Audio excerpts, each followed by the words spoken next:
Hello friends, ఈరోజు నేను Barbados cherry plant పరిచయం చేద్దాం అనుకుంటున్నానండి. ఎందుకంటే ఇది high rich in vitamin C అండి. ఇది రోగనిరోధక శక్తి పెంచడానికి ఇది one of the best fruit అండి. ఇది ఇయర్లో 2 to 3 times కాస్తుందండి. దీనికి డైరెక్ట్ సన్లైట్ కాకుండా కొంచెం షేడ్లో పెడితే ఎక్కువ కాపు వచ్చే అవకాశం ఉంటుంది. ఇది గ్రీన్ కలర్లో ఉన్నప్పుడు చాలా ఒగరుగా ఉంటుందంటే అసలు తినలేము. రెడ్ కలర్లో ఉన్నప్పుడు లైట్గా స్వీట్ అండ్ సోర్ టేస్ట్ ఉంటుందండి, చాలా బాగుంటుంది. ఇది 2 types ఆఫ్ సీజన్లో ఎండలోనూ చలిలోనూ కూడా పెరుగుతుందండి. నేను ఈ మొక్కని 1.5 year అవుతుందండి. గ్రాఫ్టెడ్ ప్లాంట్ తెచ్చాను. 50 rupees టబ్లో వేసానండి. ఒకసారి పూత వచ్చి రాలిపోతుందండి స్టార్టింగ్లో. తర్వాత ఇప్పుడు కాపు నిలబడింది.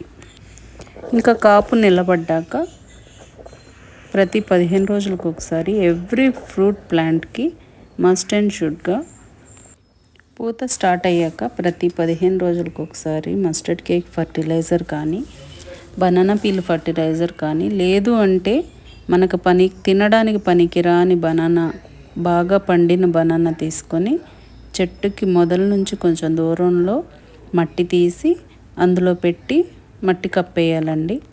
అది ఫ్రూటింగ్ నిలబడడానికి చాలా హెల్ప్ చేస్తుందండి. ఇవి పక్షులకి చాలా ఇష్టం అండి.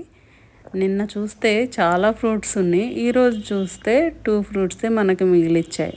పోనీలేండి, మనం డైరెక్ట్గా వాటికి పెట్టలేకపోయినా ఇలాంటి చెట్లు పెట్టి వాటికి కూడా ఎంతో కొంత మనం సాయం చేసినట్టు ఉంటుంది. అవి కూడా మనకి సాయం చేస్తాయండి. ఎలాగంటే మన చెట్ల మీద ఏమన్నా పురుగులు ఏమన్నా ఉంటే అవి తినేసి మనకు కొంచెం సాయం చేస్తుందండి. జీవ వైవిధ్యం అంటే ఇదే అండి. అవి మనకి హెల్ప్ చేస్తాయి, మనం వాటికి హెల్ప్ చేయాలి. ఇంతేనండి. చెట్లని పెంచుదాం, పచ్చదనాన్ని పంచుదాం. నేచర్కి మనం హెల్ప్ చేస్తే మనకి నేచర్ హెల్ప్ చేస్తుందండి. అంతేనండి. అందరూ బాగుండాలి, అందులో మనం ఉండాలి. సర్వే జన సుఖినో భవంతు. Please like, share and subscribe to my channel. Bye అండి.